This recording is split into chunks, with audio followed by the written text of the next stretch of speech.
Hello दोस्तों, story Aditya YT में आपका स्वागत है। मेरे बेदर्द पिया पार्ट 10 चैप्टर 106 सिया का रोना रोना बंद करो। वैदिक सिया के साइड में लेटे हुए अपने एक हाथ के सहारे एक तक बस सिया के लाल होके चुके फेस को ही अपनी इंटेंस नजरों से देख रहा था, जो खुद को शांत करने में लगी हुई थी। वैदिक के हटते ही सिया भी गहरी गहरी सांस लेके खुद को शांत करने लगती है। कुछ देर बाद जब वो नॉर्मल होती हैं तो वो अपनी आंखें खोलती है तो उसकी नज़र सीधे वैदिक की इंटेंस नज़रों से मिलती है, जो उसे ही देख रहा था। सिया वैदिक की ऐसी नज़रें खुद पर महसूस करके अपनी नज़रें उससे हटाकर नीचे करती है, तभी उसे खुद की हालत का एहसास होता है। सिया एक नज़र खुद को अपना सर उचका कर देखती है। खुद को इस हाल में देखकर उसकी सिटी पिटी गुम हो जाती है, उसका फेस रोने जैसा हो जाता है और साथ ही उसकी आंखों में नमी तैर जाती है। वैदिक जो गौर से सिया को ही देख रहा था, उसके ऐसे एक्सप्रेशन देखकर एक पल के लिए घबरा जाता है और उसी घबराहट में सिया को बुलाता है जान।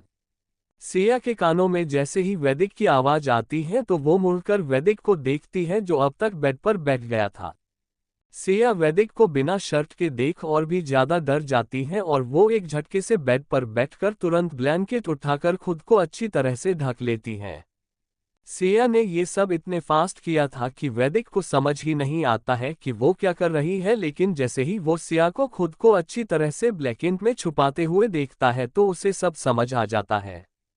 सिया खुद को ब्लैंकेट में अच्छे से कवर कर अपनी आंखें बंद कर लेती है और सब कुछ याद करने लगती है कि उसकी हालत ऐसी कैसे हो गई और वो वैदिक के साथ इस हालत में कैसे हो सकती है।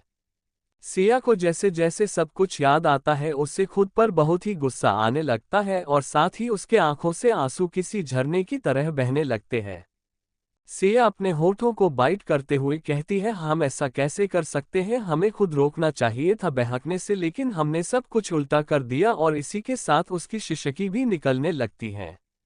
वैदिक सिया को इस तरह देखता है तो उसे लगता है कि सिया को उससे शर्म आ रही है, इसलिए वो खुद को छिपा रही है उससे। लेकिन जैसे ही वैदिक सिया के आंखों से आंसू निकलते हुए देखता है तो वो भी बेचैन हो जाता है। अगले ही पल वो सिया की सिसकने की आवाज सुनकर तुरंत ही सिया को उसके ब्लैंकेट के साथ ही उठाकर अपनी गोद में उठाकर बैठा लेता है और अपनी डरी हुई आवाज में कहता है, जान तुम्हें क्या हुआ, मुझे बताओ, क्या तुम्हें कहीं दर्द हो रहा है, मैं डॉक्टर को बुलाऊं, जान कुछ बोलो, तुम रो क्यों रही हो। वैदिक इसी तरह कहते हुए सिया को चुप कराने की कोशिश करने लगता है। सिया चुप होने के बजाय और भी ज्यादा जोर से रोने लगती है। समय के साथ उसका रोना बढ़ता ही जा रहा था। वैदिक सिया को चुप कराने की बहुत कोशिश करता है, लेकिन सिया चुप होने के बजाय रोना ही जारी रखती है। Loudly crying, loudly crying, loudly crying, loudly crying, loudly crying, loudly crying, loudly crying, loudly crying. वैदिक सिया को फुट फुट कर रोते हुए देखकर उसे भी अपने अंदर दर्द होने लगता है। वैदिक सिया के आंसुओं को अपने अंगूठे से साफ करते हुए सिया को फिर से चुप कराने के लिए कहता है, जान चुप हो जाओ, रोना बंद करो, मुझे बताओ तुम रो क्यों रही हो। सिया इस बार भी चुप नहीं होती है और वो रोते हुए ही बड़बड़ाने लगती है, हमें ऐसा नहीं करना चाहिए था, हम ऐसा कैसे कर सकते हैं, नहीं नहीं हमें ऐसा नहीं करना चाहिए था, हमें खुद को रोकना चाहिए था, ये हमने क्या कर दिया, हम ये सब कैसे कर सकते हैं, हम बहक कैसे सकते हैं, हमसे इतनी बड़ी गलती कैसे हो गई। कहते हुए दिया की सांसें तेज हो जाती हैं और उसकी सांसें उखड़ने लगती हैं, जिसके चलते वो लंबी लंबी सांसें लेने लगती हैं। चैप्टर 107 सिया की थमती सांसें। तदाक वैदिक सिया के बातों का मतलब समझ जाता है और ये भी कि सिया इसलिए रो रही थी कि वो दोनों करीब आए थे।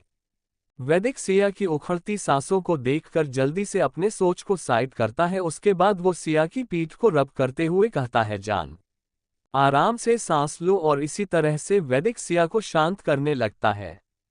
लेकिन सिया इतना ज्यादा रो रही थी कि उसकी सांसें भी धीरे धीरे थमने लगती है और उसका शरीर धीरे धीरे ढीला होने लगता है। सिया को ऐसे देखकर वैदिक बहुत ही ज्यादा घबरा जाता है। वो कुछ कहता उसके पहले ही सिया बेजान सी होकर उसके बाहों में गिर जाती है। सिया को बेहोश देखकर वैदिक घबरा जाता है। वो तुरंत सिया को बेड पर अच्छे से लेटा देता है और खुद भी बेड से उतरकर जल्दी से सिया को उसकी ड्रेस पहना देता है। उसके बाद कमरे की डिम लाइट को तेज कर देता है। फिर अपना फोन उठाकर ईशा को कॉल कर जल्दी से आने को कहता है। ईशा को कॉल कर लेने के बाद वैदिक अपनी शर्ट को जल्दी से उठाकर पहन लेता है। वैदिक जैसे ही शर्ट के बटन लगाता है वैसे ही उसके रूम के डोर पर नॉक होता है। वैदिक तुरंत जाके डोर ओपन करके साइड हो जाता है। उसके हटते ही ईशा अंदर आती है। वैदिक जल्दी से ईशा को सिया को चेक करने के लिए कहता है। वैदिक की बात सुनकर ईशा सीधा सिया को चेक करने लगती है। सिया को अच्छे से चेक कर लेने के बाद ईशा एक गहरी सांस लेते हुए वैदिक को घूर के देखती है। फिर कहती है, अब तुमने क्या हरकत की उसके साथ जो वो फिर से बेहोश हो गई। ईशा की बात सुनकर वैदिक जवाब देने के बदले में उसे घूर कर देखता है। ईशा वैदिक के इस हरकत से चिढ़ जाती है और बदले में वो वैदिक के पास आके अपने दांत पिसते हुए कहती है, मत दो जवाब, फिर भी मैं तुम्हें बता दे रही हूँ। वैसे तो घबराने की बात नहीं है, वो किसी बात को लेके पैनिक हो गई थी इसलिए बेहोश हो गई है। ईशा की बात सुनकर वैदिक कहता है, ठीक है अब तुम जा सकती हो और पार्थ से बोल देना डिनर मेरे रूम में पहुंचा दे। वैदिक की बात सुनकर ईशा उसे घूरते हुए कहती है, तुम समझते क्या हो खुद को, तुम्हें समझ नहीं आता है क्या? मैंने तुम्हें कितनी बार कहा है उसे खुश रखो, लेकिन नहीं, तुम उसका उल्टा ही करते हो। जब देखो तब उसे दर्द देते हो, जब वो बर्दाश्त नहीं कर पाती है तो तुम मुझे बुला लेते हो। मैं एक डॉक्टर हूँ, भगवान नहीं हूँ, मैं बस उसके शरीर पर लगे जख्मों को सही कर सकती हूँ, ना कि उसके दिल और दिमाग के जख्मों को। मैं तुमसे आखिरी बार कह रही हूँ यार, खुद के गुस्से को कंट्रोल करो और उसे खुश रहने दो। वो जैसे खुश होती है तुम वही करो। अगर ऐसा नहीं करोगे तो तुम भाड़ में जाओ, मुझसे कोई मतलब नहीं है, मैं अगली बार से आऊंगी ही नहीं। इतना कह वो अपने पैर पटकते हुए जाने लगती है।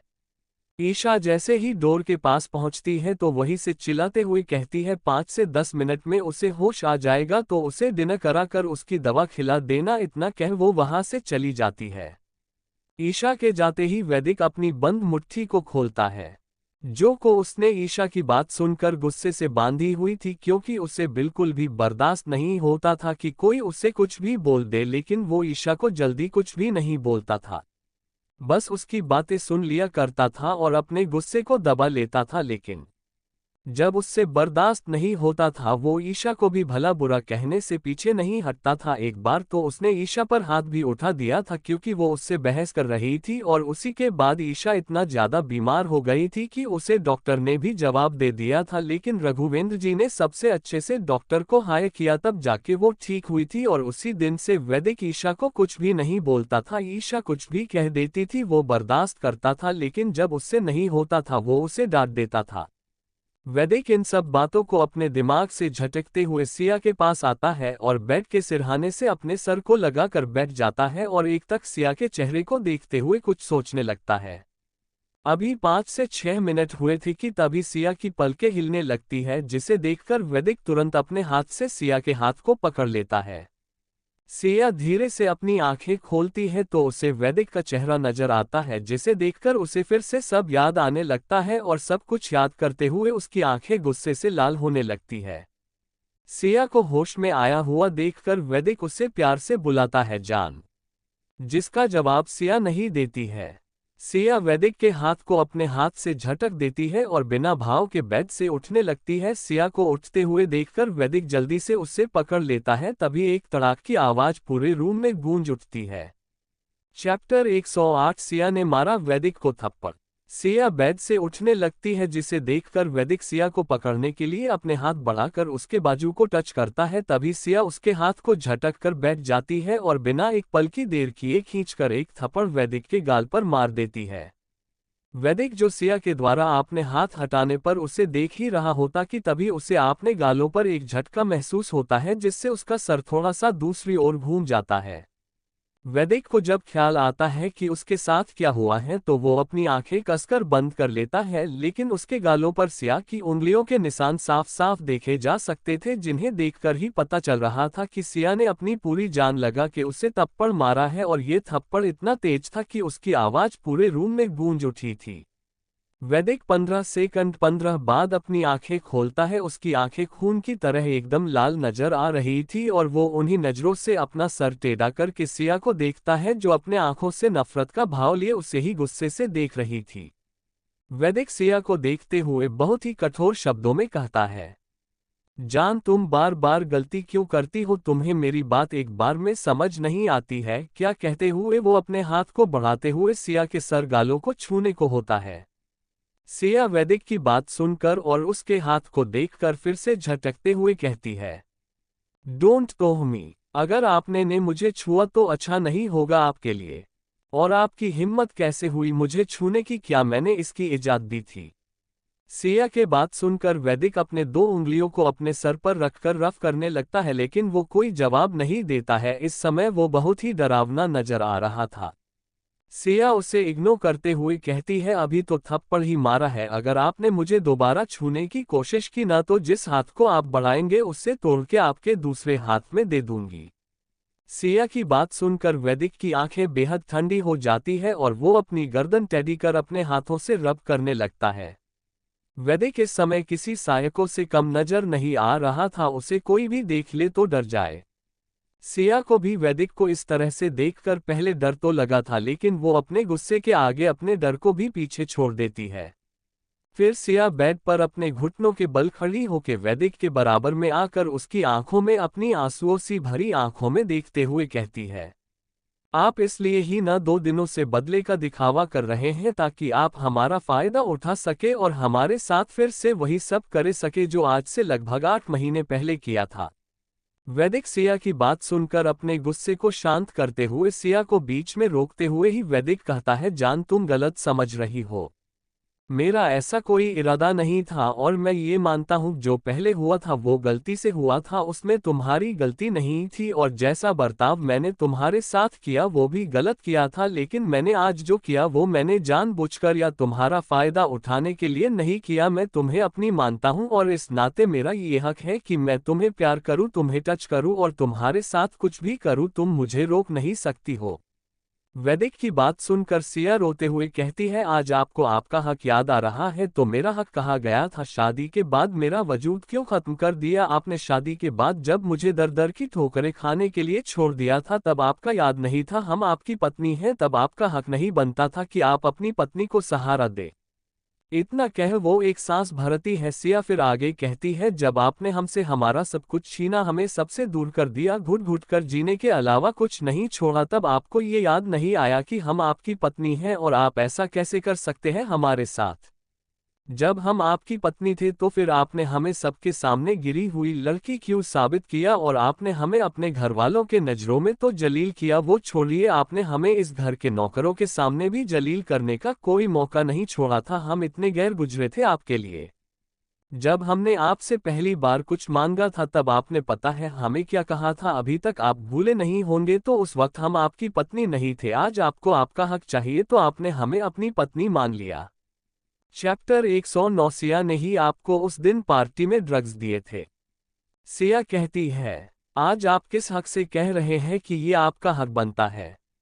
आपने हमें कभी भी अपनी पत्नी होने का दर्जा दिया है या कभी ये कहा है कि हम आपकी पत्नी हैं? कोई गैर गुजरी गिरी हुई लड़की नहीं जो पैसों के लिए किसी भी हद तक गिर जाती है। जब आपने अपने असिस्टेंट को भेज के हमसे हमारा घर छीना और हमें ही हमारे घर से धक्के देके निकलवा दिया, तब आपको याद नहीं आया कि हम आपकी पत्नी हैं? आप हमारे साथ ऐसा कैसे कर सकते हैं? फिर सिया रुककर सोचते हुए आगे कहती हैं, जब सारा परिवार एक साथ होता था तो उसमें हम क्यों नहीं होते थे? जब सब लोग खुशियां मनाते थे बैठ के साथ में तब हम कहाँ होते थे? जब सब साथ में बैठ के बातें करते थे तब हम कहाँ होते थे? जब भी घर में कोई पार्टी या फंक्शन होता था तब हम कहाँ होते थे? जब इस घर नखरों को भी काम करने से मना कर दिया जाता था तो भी उन्हें खाने के लिए मिलता था तो हमें क्यों नहीं? जब हर फैमिली मेंबर के आगे पीछे सर्वेंट घूमा करते थे, उन्हें क्या चाहिए क्या नहीं, तो हमारे लिए कोई क्यों नहीं था? जब हमें दर्द होता था हम दर्द से तड़पते थे, हमें किसी की जरूरत होती थी तब हमारे पास कोई क्यों नहीं आता था?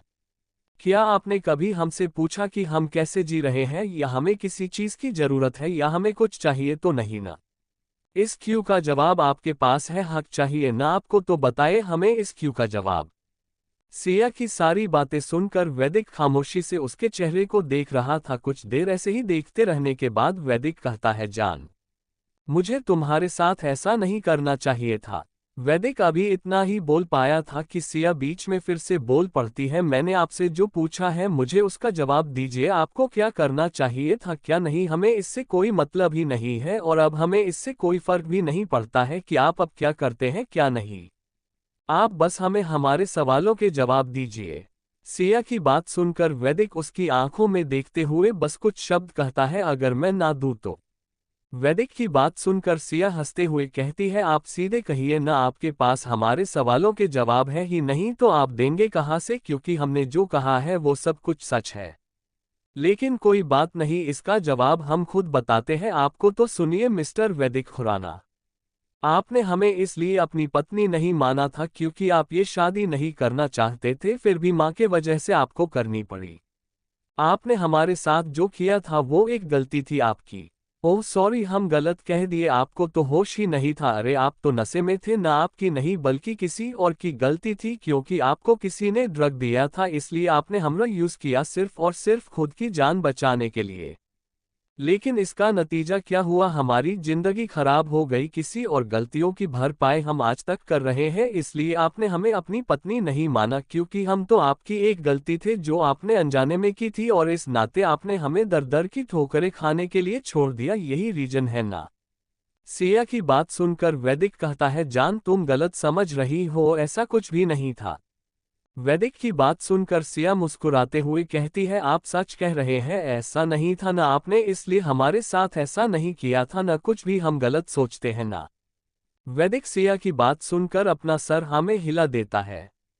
वैदिक का जवाब देखकर सिया मुस्कुराते हुए कहती है, आपने बिल्कुल सच कहा, हम गलत सोच रहे हैं, ऐसा बिल्कुल भी नहीं है, क्योंकि सच्चाई तो ये है कि आपको लगता था कि सिया ने ही आपको उस दिन पार्टी में ड्रग्स दिए थे और आपका फायदा उठाकर आपसे शादी करके ऐसो आराम की जिंदगी जीना चाहते थे, और इसलिए ही आपने हमारे साथ ऐसा बर्ताव किया। हमसे शादी तो की अपनी पत्नी बनाने के लिए नहीं, बल्कि इस मेंशन में काम कर रहे मेड्स और सर्वेंट की भी मेड बनाने के लिए, ताकि आप हमें ये बता सके कि हमारी औकात क्या है। सिया की इस बात को सुनकर वैदिक के होश उड़ जाते हैं, साथ ही उसके चेहरे पर भी बल पड़ जाते हैं, जैसे उसकी कोई चोरी पकड़ी गई हो। उसका फेस ऐसा हो गया था कि उसे देखकर कोई भी कह सकता था, सिया ने इस बार जो कहा है वो सच कहा है। सिया वैदिक के फेस एक्सप्रेशन देखकर हंस देती है और अपने आंखों से गिरते हुए आंसू को साफ करते हुए एक दर्द भरी मुस्कान अपने होठों पर सजाते हुए कहती है, इस बार हमने बिल्कुल सही कहा ना। इतना कहते हुए सिया उस दिन को याद करने लगती है जब उसे इस बारे में पता चला था। फ्लैशबैक चैप्टर 110 पार्थ का सिया पर हाथ उठाना। सिया और वैदिक की शादी को लगभग 10 दिन हो गए थे, और इन 10 दिनों में वैदिक ने एक भी पल ऐसा नहीं छोड़ा था जिसमें उसने सिया को टॉर्चर नहीं किया था। सिया वैदिक के टॉर्चर से इतना सहम और डर गई थी कि इन 10 दिनों में कि वो उससे दूर हो जाना चाहती थी। फिर सिया में इतनी हिम्मत नहीं बची हुई थी कि वो और कुछ भी बर्दाश्त कर सके, इसलिए वो खुरान मेंशन छोड़कर अपने उस छोटे से घर में आ गई थी जिसमें वो पहले रहा करती थी। सिया ने आज सुबह से कुछ भी नहीं खाया था, और वो इन 10 दिनों में बहुत ही कमजोर हो गई थी, क्योंकि उसे हर वक्त सिर्फ काम करना पड़ता था, यहाँ तक कि उसे खाने का भी समय इन 10 दिनों में जल्दी नहीं मिलता था। वो कभी कभी खा लेती थी या फिर बिना खाए ही पूरा दिन बीता देती थी। सिया जब अपने छोटे से घर में आती है तो उसे देखकर उसकी आंखों में आंसू आ जाते हैं, क्योंकि सिया के पास अगर कुछ था तो वो था उसकी इज्जत, उसके बाद उसकी ये छोटी सी दुनिया जो उसका घर था, जिसे उसने खुद के दम पर बनाया था। इसके अलावा उसके पास कुछ भी नहीं था। वो अपना जॉब करती थी और अपना गुजारा उसी से करती थी, क्योंकि वो ज्यादा पढ़ी लिखी भी नहीं थी कि उसे बहुत अच्छी जॉब मिलती। लेकिन सिया जितने में थी बहुत ही खुश थी। सिया अपने घर को देखते हुए खुद से कहती है, हमने अपनी सबसे कीमती चीज अपनी इज्जत ही खो दी है, अब हमारे पास कुछ भी नहीं बचा है इस घर के अलावा। कहते हुए सिया की आंखों से आंसुओं की धारा बहने लगती है, और वो वहां मौजूद छोटे से सोफे के पास फर्श पर ही बैठकर अपना सर सोफे से टिकाकर पार्टी वाले दिन से लेके आज तक उसके साथ जो जो हुआ था सब कुछ सोचते हुए बिलख बिलख कर रोने लगती है। उसे अपने दिल में बहुत दर्द हो रहा था, वो अपने दर्द को कम करना चाहती थी, लेकिन कैसे उसे समझ में ही नहीं आ रहा था। सिया अपने मन में कहती है, पहले हमें कुछ भी अजीब लगता था या हमारे साथ होता था तो हम आपसे बता देते माँ सुमन जी से, लेकिन आज हम आपसे कुछ कह भी नहीं सकते। हम फिर से एक बार अकेले हो गए जैसे कुछ सालों पहले हुए थे। तब भी हमारे पास एक परिवार था, लेकिन उन्होंने भी हमें अपनाने से इनकार कर दिया और एक 15 साल की बच्ची को दर दर की ठोकरें खाने के लिए छोड़ दिया। ये भी नहीं सोचा कि वो कैसे जिएगी। लेकिन उस वक्त हमने खुद को संभाल लिया क्योंकि उस वक्त हमें आप मिल गई थी जिन्होंने ने हमारे अंदर चाह जगाई थी जीने की और हम धीरे धीरे सीख भी गए थे जीना। लेकिन आज फिर हम उसी रास्ते पर आ गए हैं, बस फर्क इतना है कि अब हम बड़े हो गए हैं। आज भी हमारे पास एक परिवार है लेकिन वो होके भी नहीं है, इस बार आप भी नहीं है हमारे पास माँ हमें संभालने के लिए। इतना कह सिया जोर जोर से रोने लगती है और इसी तरह कब सुबह से शाम हो जाती है उसे पता भी नहीं चलाता है। करीब शाम के 6:30 बजे थे। सिया अभी भी अपना सर लगाए सोफे से फर्श पर बैठी हुई थी, बस उसके आंसू सूख चुके थे लेकिन उसका दर्द अभी भी कम नहीं हुआ था। तभी उसके घर की लगातार बेल बजने लगती है जिसे सुनकर सिया अपनी सुनी आंखों से कुछ देर तक डोर की ओर देखती है, फिर अपनी जगह से उठकर खड़ी हो जाती है डोर ओपन करने के लिए जो लगातार बजे ही जा रहा था। सिया ने अभी 2 ही कदम बढ़ाए थे डोर ओपन करने के लिए कि तभी डोर एक धड़ाम की आवाज के साथ टूटकर फर्श पर गिर जाता है जिसे देखकर सिया डर जाती है और 2 कदम पीछे की ओर हो जाती है। तभी उसे एक साथ 10 से 12 लोग काले कपड़े पहने अंदर आते हुए दिखाई देते हैं जो 2 लाइन बनाकर घर के अंदर खड़े हो जाते हैं। उन्हें देखकर लग रहा था कि वो बॉडीगार्ड्स है। उन्हें देखकर सिया अपनी डरी हुई आवाज में हकलाते हुए पूछती है, आप लोग का कौन है और हमारे घर में क्या कर रहे हैं। सिया अभी उनसे सवाल कर ही रही थी कि तभी उसे किसी की कदमों की आहट सुनाई देती है जिसे सुनकर वो फिर से डोर की ओर देखती है तो उसे सामने से एक शख्स चल करके आते हुए दिखाई देता है जो कोई और नहीं बल्कि पार्थ था। पार्थ को यहाँ देखकर सिया कंफ्यूज हो जाती है क्योंकि वो ये जानती थी कि ये कौन है और किसके लिए काम करता है।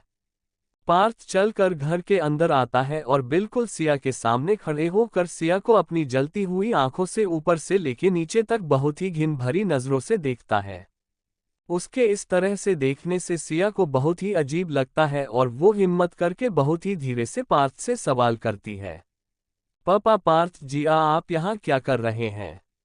सिया का सवाल सुनकर और उसके मुंह से अपना नाम सुनकर पार्थ की आंखें आंध उगलने लगती है और वो खींचकर सिया के गाल पर एक थप्पड़ जड़ देता है। उसका थप्पड़ इतना तेज था कि सिया खुद को संभाल नहीं पाती है और सीधे फर्श पर गिर जाती है और उसके होठों के कोने पर कट लग जाता है जिसमें से तुरंत ही खून रिसने लगता है।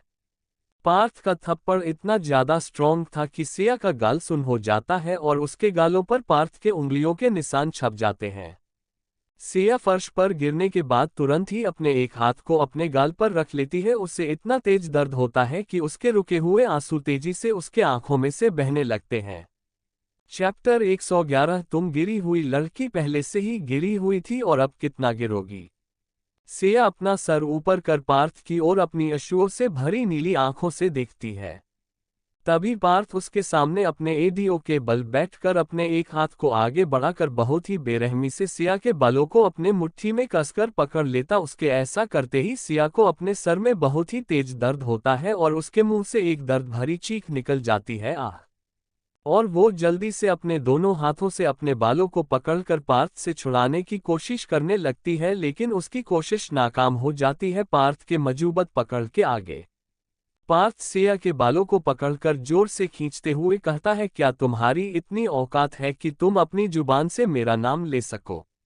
तुम जानती हो ये लोग जो यहाँ खड़े हैं मुझे कैसे बुलाते हैं। ये लोग मुझे सर कहते हैं। फिर सिया के बालों को खींचते हुए कहता है, क्या कहते हैं बोलो। सिया उसे देखकर डरते हुए कहती है, सर गुड, और तुम्हारी औकात तो इनके पैरों की धूल के बराबर भी नहीं है, फिर भी तुमने मेरा नाम लिया। पार्थ की बात सुनकर सिया उससे डरते हुए कहती है, हाँ हमें माफ कर दीजिए, हम अब से आपका नाम कभी नहीं लेंगे, हम आपको सर ही कहेंगे। आप प्लीज हाँ हमारे बालों को छोड़ दीजिए, हमें बहुत तेज दर्द हो रहा है। सिया की बात सुनकर पार्थ हंसते हुए कहता है, दर्द हो रहा है तुम्हें। जिसके जवाब में सिया बहुत ही मासूमियत से हाँ कहती है। उसका हाँ सुनकर पार्थ सिया से कहता है, ठीक है मैं छोड़ देता हूँ। इतना कहकर उसके बालों को छोड़ देता है। फिर अगले ही पल और भी ज्यादा मजबूती से उसके बालों को पकड़कर खींच देता है। सिया अपने बालों में पार्थ की पकड़ ढीली महसूस कर जैसे ही कुछ बोलने को होती है कि तभी उसे पहले से भी कई गुना ज्यादा दर्द अपने सर में होता है और वो उस दर्द को बर्दाश्त नहीं कर पाती है जिसके कारण वो दर्द से चिल्लाते हुए रोने लगती है। Ah, loudly crying, loudly crying, loudly crying, loudly crying. Siya को रोते हुए देखकर पार्थ मुस्कुराते हुए कहता है, तुम्हें क्या लगा मैं तुम्हारे कहने पर तुम्हें छोड़ दूंगा? तो तुमने बिल्कुल ही गलत सोचा था। मैं तो यहाँ तुम्हें दर्द देने के लिए और तुम्हारी एक चीज छीनने आया हूँ, तो तुम्हें वो दिए बिना यहाँ से कैसे जा सकता हूँ? फिर वो एक बॉडीगार्ड की ओर इशारा करते हुए जिसके हाथ में फोन था और वो वहाँ की वीडियो बना रहा था, पार्थ उससे कहता है, थोड़ा अच्छे से वीडियो बनाना ताकि बॉस इसे देखकर खुश हो जाए और उन्होंने जो काम हमें दिया है उन्हें भी लगे कि हमने बखूबी ही अपनी जिम्मेदारी निभाई है और कोई कमी नहीं छोड़ी है। पार्थ की बात सुनकर वो बॉडीगार्ड जल्दी से जवाब देता है, ये सर। उस गार्ड की बात सुनकर पार्थ फिर से सिया को देखता है जिसका पूरा चेहरा और नीली आंखें रोने की वजह से लाल हो गया था। उसके माथे पर सिकन नजर आ रही थी दर्द के कारण, लेकिन पार्थ से उससे कोई फर्क नहीं पड़ता है। वो सिया को उसी तरह से पकड़कर खड़ा करते हुए खुद भी उठ जाता है। उसके इस तरह करने से सिया को बहुत ही दर्द हो रहा था, लेकिन वो दर्द बर्दाश्त करने के अलावा कुछ नहीं कर सकती थी। उसे लड़ना तो आता ही नहीं था और न ही किसी बातों का जवाब देना आता था। ऊपर से आज पार्थ के इस रूप को देख वो सहम गई थी और अपनी डरी सहमी हुई आंसू भरी आंखों से पार्थ को देख रही थी। पार्थ सिया को देखकर कहता है, तुम्हें दर्द हो रहा होगा ना? चलो मैं तुम्हें तुम्हारे दर्द से आज़ाद कर देता हूँ। उसके लिए तुम्हें बस इस एक पेपर्स पर साइन करना होगा, फिर तुम्हें मैं छोड़ दूंगा और यहाँ से चला जाऊंगा। पार्थ की बात सुनकर सिया हकलाते हुए पूछती है, ककई कैसे पेपर्स? सिया का सवाल सुनकर पार्थ सिया के बालों को पकड़े हुए ही जोर से धक्का दे देता है और उसी के साथ उसके बालों को छोड़ देता है, जिस वजह से सिया खुद को एक बार फिर से संभाल नहीं पाती है और एक झटके के साथ फिर से मुंह के बल फर्श पर पार्थ के कदमों गिरती है और इसी के साथ उसके हाथों को चूड़ियां टूटकर उसके हाथों में धंस जाती है, जिससे सिया की चीख निकल जाती है। आह माँ! सिया को फर्श पर गिरा हुआ देखकर पार्थ डेविल स्माइल करते हुए कहता है, तुम गिरी हुई लड़की पहले से ही गिरी हुई थी और अब कितना गिरोगी? वैसे जितनी तुम्हारी औकात है ना, उस हिसाब से तुम बिल्कुल ही सही जगह पर हो। तुम्हारी औकात मेरे कदमों में ही। पार्थ की ऐसी बातों और सबकी नजरें अपने ऊपर महसूस कर सिया को और भी ज्यादा दर्द होने लगता है और वो अपने मन में पार्थ के शब्द को दोहराती है, क्या हम गिरी हुई लड़की है? पार्थ इतना कह हंसने लगता है सिया के ऊपर और उसकी बात सुनकर उसके गार्ड्स भी सिया को देख मुस्कुराने लगते हैं। लेकिन सिया की चीख और उसके अंदर हो रहे बेसुमार दर्द से किसी को कोई मतलब नहीं था। पार्थ एक बॉडीगार्ड को कुछ इशारा करता है, तभी वह बॉडीगार्ड आगे बढ़ के उसके हाथ में कुछ पेपर्स और एक पेन रखकर अपनी जगह जाके खड़ा हो जाता है। पार्थ उन पेपर्स को देखते हुए डेविल स्माइल करता है, फिर फर्श पर गिरी हुई सिया को देखते हुए कहता है, अपनी ये नौटंकी बंद करो और उठकर इन पेपर्स पर साइन करो, फिर मैं तुम्हें यहाँ से जाने दूंगा और खुद भी चला जाऊंगा। पार्थ के हाथ में कैसे पेपर्स है जिसमें वो सिया के साइन चाहता है? क्या उन पर सिया साइन करेगी या नहीं करेगी? पार्थ सिया के साथ ऐसा क्यों कर रहा है? चैप्टर 112 आग लगा दो इस घर को। पार्थ की बात सुनकर सिया अपना सर उठाकर अपनी जगह खड़ी होने लगती है, लेकिन उसे अपने शरीर में बहुत ही तेज दर्द होता है और वो फिर से अपनी जगह पर बैठ जाती है। पार्थ सिया को बैठे हुए देखकर बहुत तेज आवाज में चिल्ला के कहता है, बहरी हो गई हो क्या तुम? जो तुम्हें सुनाई नहीं दे रहा है? मैंने कहा जल्दी से इन पेपर्स पर साइन करो। पार्थ की तेज आवाज सुनकर सिया कांप जाती है और अपने हाथ को एक नजर देखती है जिनमें से खून रिस रहा था। सिया कुछ कहती या करती उसके पहले ही पार्थ उस पेपर को लेके उस छोटे से सोफे के पास बैठ जाता है और पेपर को सामने काफी टेबल पर रखकर एक गार्ड को कुछ इशारा करता है। पार्थ का इशारा समझकर वो गार्ड हल्की मुस्कान के साथ आगे बढ़ता है और जल्दी से अपने हाथ को बढ़ाकर सिया के बालों को जोर से पकड़कर खड़ा करता है और उसी तरह से उसे खींचते हुए टेबल के पास लाके छोड़ देता है। उसके छोड़ते ही सिया फिर से गिरती है और इस बार उसका सर काफी टेबल के कोने से लगता है, जिससे उसके सर पर चोट लग जाती है और वहां से खून की एक धारा बहते हुए उसके गालों पर गिरने लगती है। सिया इस बार बिना चीखे अपनी सुनी आंखों व अपने आंसू भरी आंखों से उस गार्ड को देखती है। सिया के देखने में ऐसा क्या था कि वो बॉडीगार्ड भी उससे देखकर बेख्याली से ही अपनी नजरें नीची कर अपना सर झुका लेता है। पार्थ सिया को देखते हुए कहता है, जल्दी से साइन करो, अगर तुम साइन नहीं करोगी तो ये जो तुम्हारा घर है ना, मैंने सुना है तुम्हें बहुत ही पसंद है, इसलिए मैं अभी के अभी इस घर को आग लगा दूंगा और ये जलकर राख हो जाएगा। उसकी बात सुनकर सिया पार्थ को देखकर कहती है, आप ऐसा ना नहीं कर सकते हैं। सिया का जवाब सुन पार्थ डेविल स्माइल करते हुए कहता है, मैं कुछ भी कर सकता हूं। अगर तुम्हें इस घर को बचाना है तो तुम्हें इन पेपर्स पर बिना पढ़े ही साइन करना पड़ेगा। अगर तुम ऐसा नहीं करोगी तो मैं इस घर को तुम्हारे आंखों के सामने ही जला दूंगा और तुम बस देखने के अलावा कुछ भी नहीं कर सकोगी। पार्थ की आवाज ऐसी थी कि किसी की भी रूह कौंप जाए। फिर तो यह मासूम सी सिया थी, उसका डरना तो लाजमी था। सिया कहती हैं, हम साइन कर देंगे, प्लीज आप हमारे घर को कुछ मत कीजिए। कह वो अपने आंसू भरी आंखों से उसे देखने लगती है।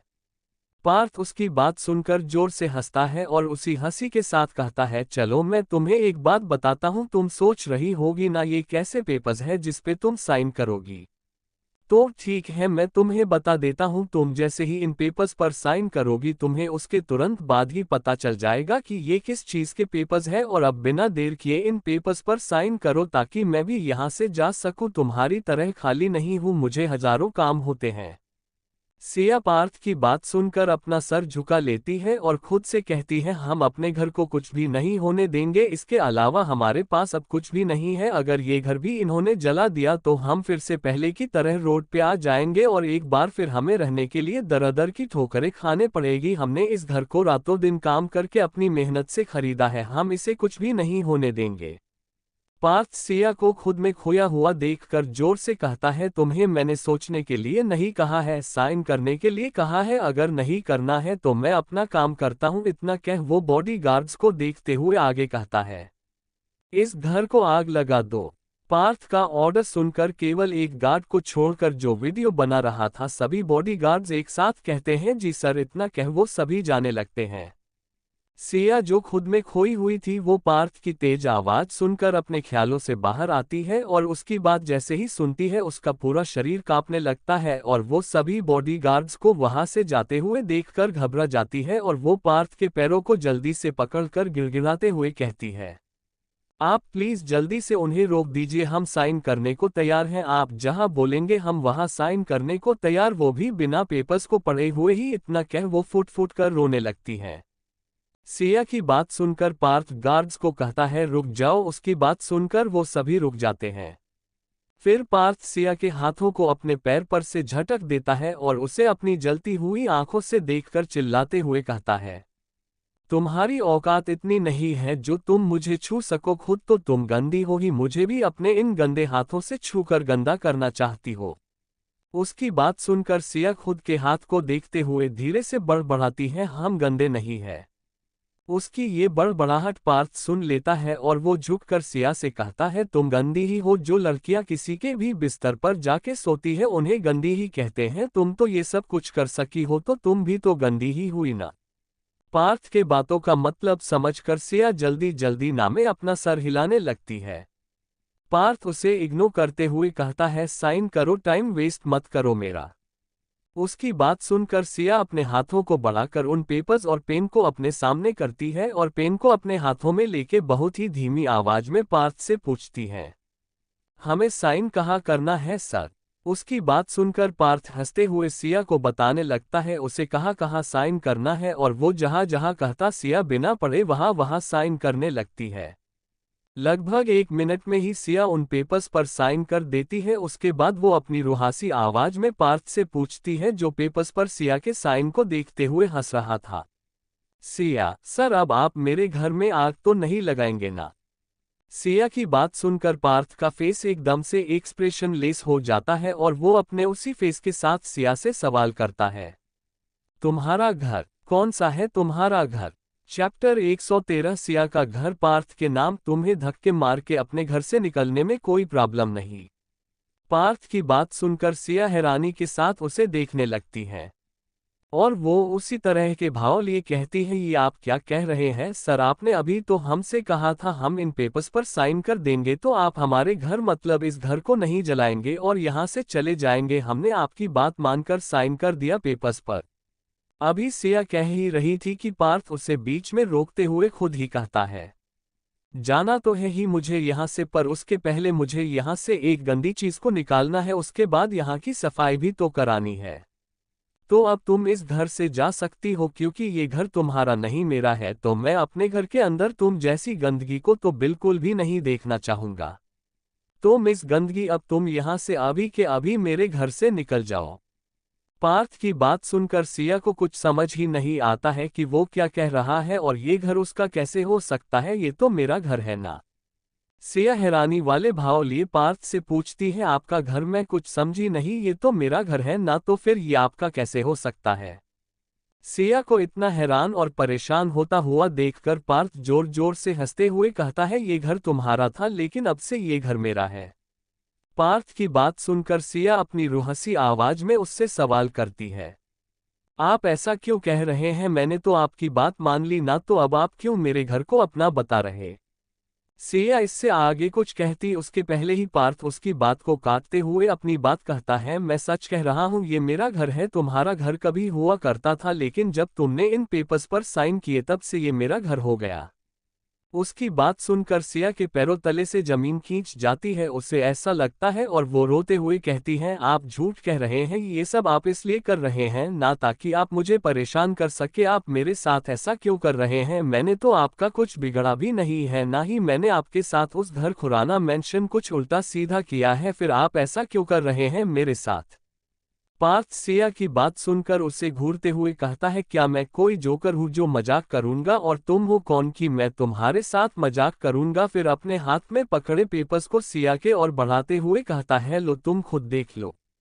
पार्थ की बात सुनकर सिया जल्दी से उन पेपर्स को एक एक कर देखने लगती है, तो वो उसके घर के ही पेपर्स थे जिनमें साफ साफ लिखा था कि ये घर सिया ने 10 दिन पहले ही पार्थ के नाम कर दिया था और उसके बदले में उसने उससे 50 लाख रुपए लिए थे।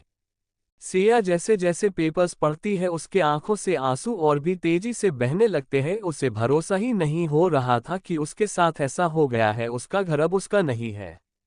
सिया उन पेपर्स को देखते हुए पार्थ से कहती है, हमने आपसे कब पैसे लिए थे? आप झूठ क्यों कह रहे हैं? हम तो आपको ठीक से जानते भी नहीं है, फिर हम आपसे पैसे क्यों लेंगे? इसमें सब कुछ झूठ लिखा है। हमने आपसे 10 दिन पहले कोई पैसे नहीं लिए हैं और ना ही हमने अपना घर आपको बेचा है।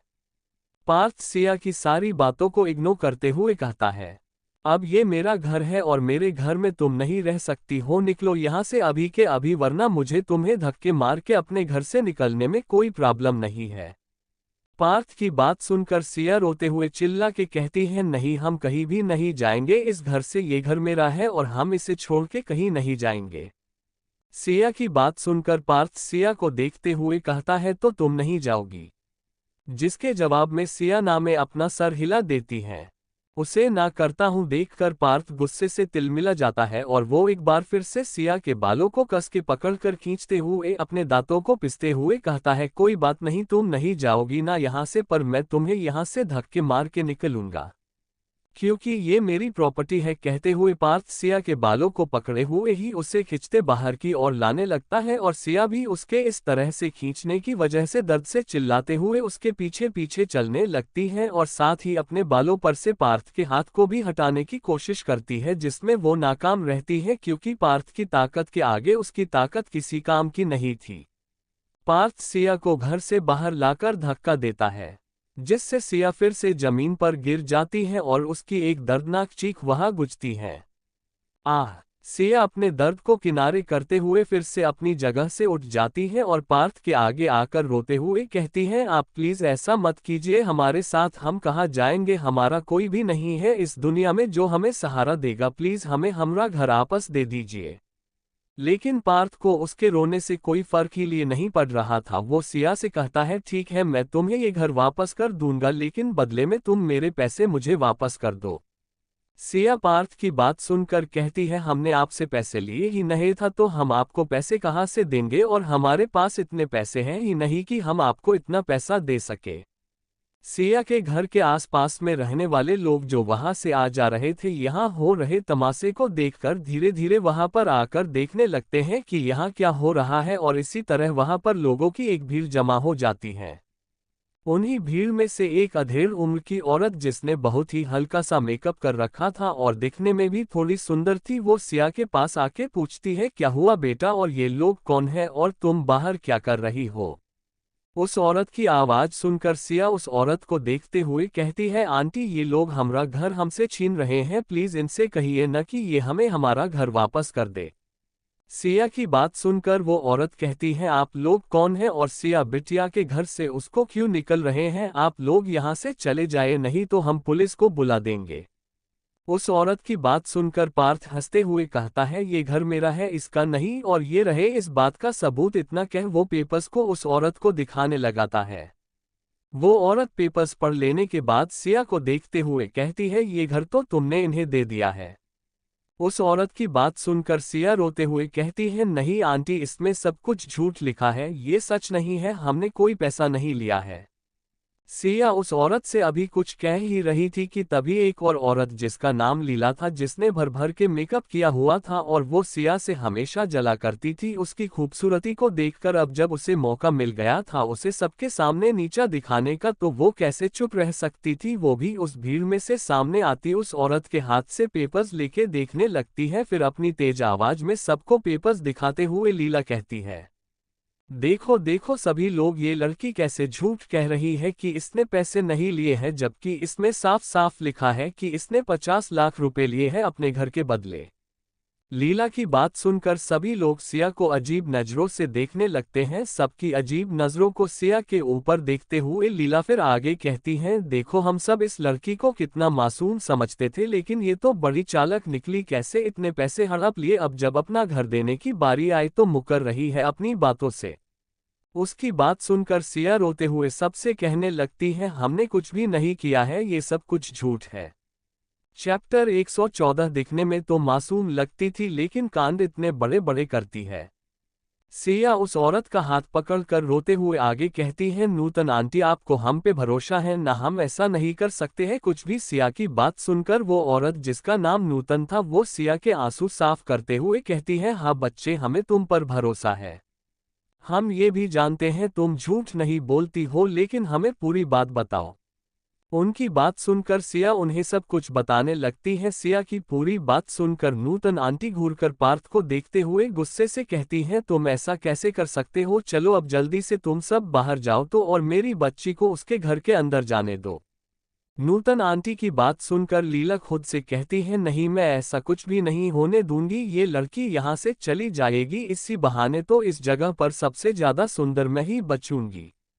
पार्थ नूतन आंटी की बात सुनकर अपने हाथों की मुट्ठी बांधते हुए कहता है, क्या ये कोई 2 साल की बच्ची है जो ये मेरे कहने पर कुछ भी कर देगी? इसे घर चाहिए तो मुझे मेरे पैसे दे दे, मैं यहाँ से चला जाऊंगा। तभी लीला बीच में बोलती है, हाँ तुम सही कह रहे हो, ये ऐसी ही है, ये किसी का कुछ ले लेती हैं तो उसे देना नहीं चाहती हैं। फिर भीड़ की ओर देखते हुए कहती हैं, आज तक मैंने आप सबको इसलिए कुछ भी नहीं बताया, मैं चुप थी इसलिए कि ये अकेली है, लेकिन आज मैं आप लोगों को एक ऐसा सच बताऊंगी जिसे सुनकर आप सबके होश उड़ जाएंगे। लीला की बात सुनकर सब लोग बड़े गौर से लीला को देखते, लीला उन्हें खुद को देखते हुए मन में कहती है, यही सही समय है, कुछ भी कहानी सुना दे लीला और इस लड़की को सबकी नजरों में गिरा दे। लीला सबसे कहती है अपनी तेज आवाज में, आप सबको पता ये लड़की एक नंबर की चारित्रहीन लड़की है, इसे किसी से कोई मतलब नहीं है, इसे सिर्फ पैसों से मतलब है। तभी नूतन जी गुस्से से कहती हैं, लीला बकवास बंद करो। उनकी बात सुनकर लीला थोड़ा रोने का नाटक करते हुए कहती है, हमें पता है जीजी, आप हम पे भरोसा नहीं करेगी क्योंकि आप सिया को अपनी बेटी जैसी मानती हैं। नूतन जी सिया को अपनी बेटी मानती थी क्योंकि उनकी कोई संतान नहीं थी और उससे बहुत प्यार भी करती थी, इसलिए मैं भी चुप थी अब तक, लेकिन अब नहीं। ये लड़की पैसों के लिए किसी भी हद तक गिर सकती है, इसने तो पैसों के लिए मेरे पति को भी बहलाया था, लेकिन मेरे पति ने इससे बिल्कुल भी घास नहीं डाली क्योंकि वो मुझे बहुत ज्यादा प्यार करते हैं, लेकिन फिर भी ये लड़की उन्हें परेशान करती थी। और एक दिन ये बात मेरे पति ने मुझसे बताया तो मुझे भरोसा ही नहीं हुआ कि ये मासूम सी दिखने वाली लड़की ऐसा कुछ कर सकती है, लेकिन मैं अपने पति के बातों को भी इनकार नहीं कर सकती थी, इसलिए मैं इसके पास आई और इससे पूछा, तुम क्यों मेरे पति के पीछे पड़ी हो, तुम्हें क्या चाहिए, मुझे बताओ, मैं तुम्हें देने के लिए तैयार हूँ, बस मेरे पति का पीछा छोड़ दो। तो इसने पता है क्या कहा, तभी भीड़ में से आवाज आती है, क्या कहा? तो लीला जी कहती है, इसने मुझसे पैसे मांगे और ये भी कहा कि ये बात किसी को पता नहीं चलनी चाहिए, नहीं तो मैं तुम्हें जान से मारकर तुम्हारे पति से शादी कर लूंगी, क्योंकि वो मुझे बहुत पसंद है। मैं भी अपने घर और गृहस्थी को बचाने के लिए इसकी बात मानकर इसे पैसे दे दिए। लेकिन जब ये ऐसा ही फिर किसी के साथ कर रही थी तो मैं खुद को रोक नहीं पाई। इतना कहकर वो फफक फफक कर रो पड़ी। उनकी बात सुनकर सारे लोग सिया को अपनी घिन भरी नजरों से देखने लगते। वही सिया की पकड़ नूतन आंटी के हाथों पर कस जाती है और वो अपना सरना में हिलाने लगती है। उसके होश ही उड़ गए थे। लीला की बात सुनकर वो बस किसी पुतले की तरह अपने जगह पर जम गई थी और अब एक ही बातें बार बार बोले जा रही थी, मैंने ऐसा कुछ भी नहीं किया, ये झूठ कह रही है। लेकिन किसी को भी सिया की बातों पर सिर्फ नूतन जी को छोड़कर भरोसा नहीं हो रहा था और सभी लोग उसे भला बुरा कहने लगते हैं। एक औरत उसे अपनी घिन भरी आंखों से देखते हुए कहती है, इसे यहाँ से निकाल दो, नहीं तो ये घर तोड़ने वाली लड़की फिर से किसी का घर तोड़ेगी। तभी एक आदमी कहता है, हाँ, इस चरित्रहीन लड़की को अभी के अभी यहाँ से बाहर निकालो। तभी फिर एक औरत चिल्लाकर कहती है, दिखने में तो मासूम लगती थी लेकिन कांड इतने बड़े बड़े करती है। ऐसे ही पूरी भीड़ सिया को कुछ ना कुछ बोले जा रही थी और उसके चरित्र पर उंगली उठाते जा रही थी, जिसे सुनकर सिया बस रोते हुए उन्हें जवाब देते हुए कह रही थी, मैंने कुछ भी नहीं किया है, कोई तो मेरा भरोसा करो। लीला सबको सिया के खिलाफ बोलता हुआ देखकर मुस्कुराने लगती है, फिर अपनी एक्टिंग चालू करते हुए आगे कहती हैं, देखो सब लोग, ये लड़का सच कह रहा है और इसके पास सबूत भी है, तो हमें अब अपने घर जाना चाहिए। इसे लड़की को यही छोड़ के, इस लड़के साथ इसके आदमी भी है, ये सब इस लड़की से निपट लेंगे, हमें अपने घर जाना चाहिए, वहां पर हमारे बच्चे हमरा वेट कर रहे होंगे। लीला की बात सुनकर एक आदमी भी कहता है, हाँ लीला बहन, तुम सही कह रही हो, इस गिरी हुई लड़की को हमें इसके हाल पर छोड़ देना चाहिए और हम सबको अपने घर जाना चाहिए। फिर सबको देखते हुए कहता है, चलो बहन भाइयों, सब लोग चलो। उस आदमी की बात सुनकर सभी लोग सिया को भला बुरा बोलते हुए वहां से चले जाते हैं। अब वहां पर सिर्फ दो ही लोग बचे हुए थे, लीला जी और नूतन। लीला आगे आती है और नूतन जी का एक हाथ पकड़कर उनसे कहती है, जी जी अब आप क्यों खड़ी है, इस गवार के साथ आप भी मेरे साथ घर चलिए। लीला की बात सुनकर नूतन जी अपनी आंखों में आगे लिए उन्हें देखती है, जिसे देखकर लीला जी सहम के 2 कदम पीछे हो जाती हैं। और उसी तरह से नूतन जी लीला को देखते हुए कहती है, ये तुमने अच्छा नहीं किया लीला, हमारी बेटी की इज्जत पर कीचड़ उछालवा के तुम इसके लिए बहुत पछताओगी, देख लेना। लीला नूतन जी की बात सुनकर और उनकी आंखों को देखकर डर जाती है और वहां से बिना कुछ कहे ही भाग जाती हैं। सिया बस रोते हुए सब कुछ देख रही थी और सुन रही थी, इसके अलावा वो कुछ कर भी नहीं पा रही थी। नूतन जी सिया के हाथों को छोड़ के पार्थ के पास आती है और बिना सोचे समझे एक चाटा पार्थ के गाल पर रखती है। एक पल के लिए तो पार्थ का गाल ही सुन्न हो जाता है, क्योंकि नूतन जी ने बहुत ही तेज मारा था। पार्थ का सर एक और झुक जाता है और वो मन में कहता है, ये कोई मामूली औरत नहीं हो सकती है। तभी उसके कानों में नूतन जी की आवाज जाती है, जो बहुत ही धीमी थी, जिसे सिर्फ वही सुन सकता था। तुम जो कोई भी हो यहाँ से चले जाओ, वरना तुम्हें इसके लिए बहुत पछतावा होगा और तुम ये दिन कभी भी गलती से भी नहीं भूल पाओगे। तुम्हें पता नहीं है, तुम अनजाने में ही बहुत बड़ी गलती कर रहे हो। इतना कह वो पार्थ को एक वार्निंग वाला लुक देके उससे दूर हो जाती है। नूतन जी को देखकर पार्थ अपनी मुट्ठी भींच लेता है और वो हंसते हुए कहता है, पार्थ जिंदल हूं मैं, मुझे कोई डरा सके इतनी किसी में हिम्मत नहीं है। ये घर बहुत अजीज है, लगता है आपको भी, तो क्यों ना इसे और भी अजीज बनाया जाए। इतना कह वो जोर जोर से हंसने लगता है, उसकी हंसी चारों ओर बुझने लगती है। चैप्टर 115 हर उस चीज में आग लगेगी जो तुम दोनों को अजीज होगा। सिया तुमने शादी कर ली। नूतन जी पार्थ को देखते हुए मन में कहती है, ये लोग कौन हैं और सिया के साथ ऐसा कैसे कर सकते हैं। जहां तक मैं जानती हूँ सिया का इनसे दूर दूर तक कुछ लेना देना नहीं है, फिर ये कौन लोग हैं। तभी उन्हें सिया की आवाज आती है। सिया पार्थ के पैरों को जल्दी से जाके पकड़ लेती हैं और कहती हैं, आप ऐसा मत कीजिए हमारे साथ, हमने आपका क्या बिगाड़ा है। अगर अनजाने में हमसे कोई गलती हुई है तो हम आपसे माफी मांगते हैं, प्लीज हमें हमारा घर वापस दे दीजिए। आपको पैसे चाहिए ना, हम वो भी आपको दे देंगे धीरे धीरे, लेकिन आप हमें हमारा घर वापस दे दीजिए। पार्थ सिया को अपने पैरों पर से झटकते हुए अपने मन में कहता है, तुम सोच भी नहीं सकती हो तुम्हें इस हाल में देखकर मुझे कितनी खुशी हो रही है।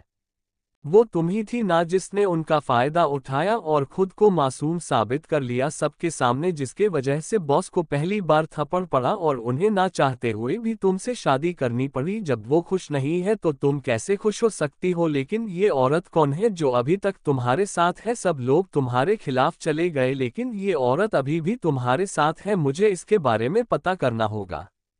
सिया रोते हुए पार्थ को देख रही थी जो बहुत ही गंभीर लग रहा था, और नूतन जी सिया के पास बैठकर उसके हाथों और माथे से रिस रहे खून को देखकर अपनी आंखें बंद कर कहती है, हमें माफ करना, हम तुम्हारी बच्ची का ख्याल नहीं रख पाए और न ही तुम्हें इन घटिया लोगों के गंदी बातों से। पार्थ उन दोनों को इग्नोर करते हुए कहता है, ये घर मेरा है और मुझे इस घर में गंदगी बिल्कुल भी पसंद नहीं है, इसलिए तुम जल्दी से यहाँ से चली जाओ क्योंकि मैं तुम जैसी गिरी हुई लड़की को अपने आसपास भी नहीं देखना चाहूंगा। उसकी बात सुनकर सिया और भी तेज से रोते हुए कहने लगती है, प्लीज ऐसा मत कीजिए, हमारे साथ हम कहाँ जाएंगे। सिया की बात सुनकर पार्थ बोर भरे लहजे में कहता है, तुम नहीं जाना चाहती हो तो मत जाओ। फिर गार्ड्स को देखते हुए कहता है, मैंने जो कहा था उसे करो और यहाँ से चलो। फिर अपने घड़ी में टाइम देखकर कहता है, वैसे भी मेरा 30 मिनट बर्बाद हो चुका है, मैं और समय बर्बाद नहीं कर सकता हूँ। उसकी बात सुनकर सभी बॉडीगार्ड्स वहां से जाने लगते हैं कार के पास। फिर कुछ देर में वो अपने हाथों में केरोसिन और पेट्रोल के बोतल लिए आते हैं और उनमें से कुछ घर के अंदर चले जाते हैं और कुछ घर के बाहर से ही घर के ऊपर चारों ओर से फेंकने लगते हैं। सिया उन्हें देखकर जल्दी से अपनी जगह पर खड़ी हो जाती है और चिल्लाती है, नहीं ऐसा मत करो, और उसी के साथ वो अंदर की ओर भागने लगती हैं। सिया ने अभी 2 कदम ही बढ़ाए थे कि तभी उसके हाथ को पार्थ बेरहमी से पकड़ लेता है। उसके ऐसा करते ही सिया के हाथ की बची हुई चूड़ियां भी उसके हाथ में धंस जाती है, लेकिन इसे इसका एहसास नहीं होता है और वो बस अपने घर को देख रही थी। पार्थ के रोकने से वो उसकी ओर अपनी भीगी आंखों से नमे अपना सर हिलाने लगती है। नूतन जी भी जैसे ही जाने को होती है तभी उन्हें भी एक गार्ड जल्दी से आके पकड़ लेता है। वो उससे खुद को छुड़ाने की कोशिश करती है लेकिन वो खुद को छुड़ा नहीं पाती है। सिया पार्थ के हाथों से अपने हाथ को छुड़ाने के लिए अपने दूसरे हाथ से उसके हाथ पर मारने लगती है, लेकिन पार्थ उसके नाजुक हाथों से कोई चोट नहीं लग रही थी। वो सिया को देखते हुए कहता है, चलो मैं तुम्हें कुछ बताता हूँ, मेरा बस एक ही इरादा था और वो था तुम्हारे घर में आग लगाना जैसे तुमने लगाया है बॉस की जिंदगी में। उसकी बात सुनकर सिया हैरान हो जाती है, उससे कुछ समझ ही नहीं आता है कि पार्थ क्या बात कर रहा है और उसने कब आग लगाई है। ये सब बातें उसके सर के ऊपर से जाती हैं। कुछ देर में सभी बॉडीगार्ड्स अपना काम करके पार्थ के पीछे आके खड़े हो जाते हैं। उन्हें देखकर पार्थ सिया को एक गार्ड की ओर धक्का देता है। सिया किसी बॉल की तरह उस गार्ड के पास पहुंच जाती है और वो गार्ड भी तुरंत सिया को पकड़ लेता। सिया उससे खुद को छोड़ने के लिए कहने लगती है लेकिन उसे कोई फर्क नहीं पड़ता है। तभी पार्थ कहता है, देखो अपनी आंखों से, मैं न तुम्हारी इस अजीज चीज को और भी अजीज बनाने जा रहा हूं जिसे तुम मरते दम तक याद रखोगी और दोबारा मेरे सामने अपना सर उठाने के बारे में 100 बार सोचोगी। इतना कहकर वो हंसते हुए लाइटर जलाता है। उसके बाद वो सिया के घर में आग लगा देता है। उसके ऐसा करते ही सिया जोर से चीखती है नहीं। कुछ ही पलों में सिया के आंखों के सामने उसका घर जलने लगता है, जिसे देख वो रोते हुए चीख और चिल्ला रही थी, मुझे छोड़ दो, कोई मेरे घर को बचा लो। लेकिन कोई कुछ भी नहीं करता है और उसी तरह से घर को जलते हुए देखने लगते हैं। कुछ ही देर में घर को चारों ओर से आग की लपटों ने घेर लिया था और वो लपटें इतनी तेज थी कि उसकी ताप दूर तक महसूस की जा सकती है। सिया इतना ज्यादा रो और खुद को छोड़ देने के लिए कह चुकी थी कि अब उसमें हिम्मत ही नहीं बची हुई थी कि वो फिर से कुछ बोले। सिया अपने घर को देखती है जो अब बुरी तरह से जल रहा था और कुछ भी नहीं किया जा सकता था उसे बचाने के लिए। वो गार्ड्स भी अब सिया और नूतन जी को छोड़ देते हैं। उनके छोड़ते ही सिया अपने घर को देखते हुए किसी पुतले की तरह अपने घुटनों के बल गिर जाती है, जैसे उसमें अब जान ही नहीं बची है।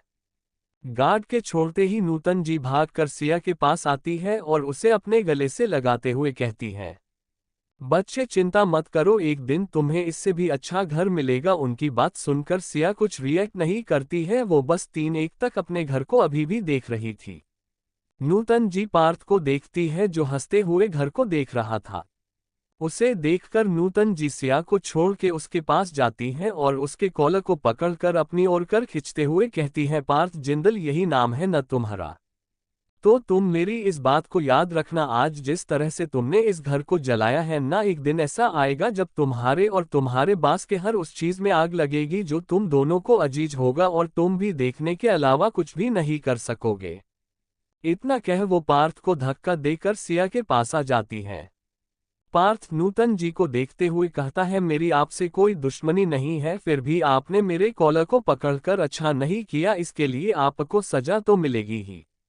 तभी पार्थ का फोन बजता है जिसे सुनकर वो कॉल उठाकर हेलो कहता है तो दूसरी ओर से कुछ कहा जाता है जिसे सुनकर वो कहता है, हाँ काम हो गया है, मैं अभी आपको भेजता हूँ। उसके बाद उधर से फिर से कुछ कहा जाता है जिसे सुनकर पार्थ कहता है, ठीक है मैं समझ गया।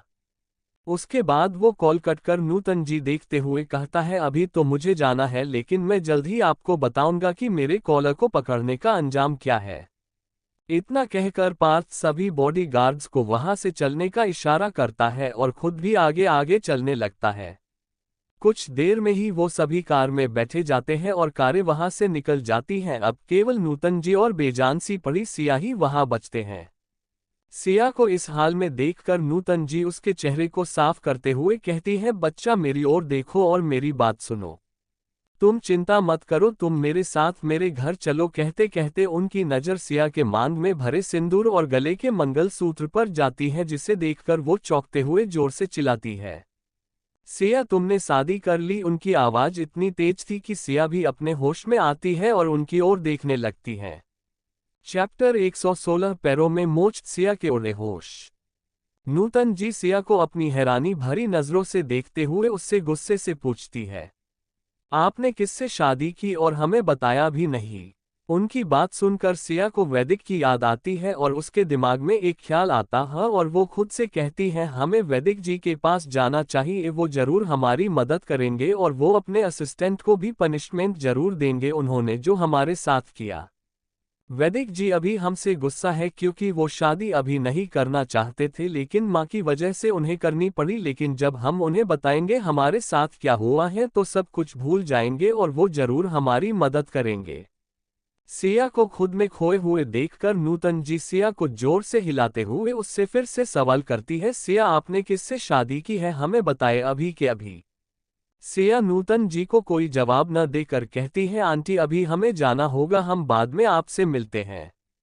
कहते हुए सिया जल्दी से उठ जाती है और वहां से दौड़ते हुए जाने लगती है। उसे जाते हुए देखकर नूतन जी भी उसके पीछे जाने लगती हैं। तभी उनका पैर छोटे से पत्थर से टकरा जाता है और वो जमीन पर मुंह के बल गिरती है और इसी के साथ उनके पैरों में मोच आ जाती है। नूतन जी फिर से खड़ी होने की कोशिश करती है लेकिन वो असफल रहती है। उसके बाद वो भागती हुई सिया को देखते हुए कहती है, हमें सिया के बारे में पता करना होगा। जहां तक हम जानते हैं ऐसा कोई लड़का नहीं था सिया की लाइफ में जिससे वो प्यार करती थी या उसे पसंद करती थी कि वो शादी करेगी। कोई तो बात जरूर है और आज जो भी हुआ उसके पीछे जो भी है उसे अब कोई नहीं बचा सकता है क्योंकि उसने सिया को चोट पहुंचाकर अपनी लाइफ की बहुत बड़ी गलती की है। कहते हुए वो फिर से खड़ी होने लगती है जिसके चलते उनके पैरों में बहुत तेज दर्द होता है और वो अपनी जगह पर ही बैठकर अपने पैरों को पकड़ लेती है और वहीं से सिया को रोकने के लिए आवाज देने लगती है, सिया बेटा मेरे पास आओ, रुक जाओ, तुम कहाँ जा रही हो, पहले मेरी बात सुनो। सिया नूतन जी की आवाज सुनकर भी अनसुना करते हुए रोड पर भागते हुए कहती है, हमें जल्दी से जाना होगा और उनसे बात करनी होगी।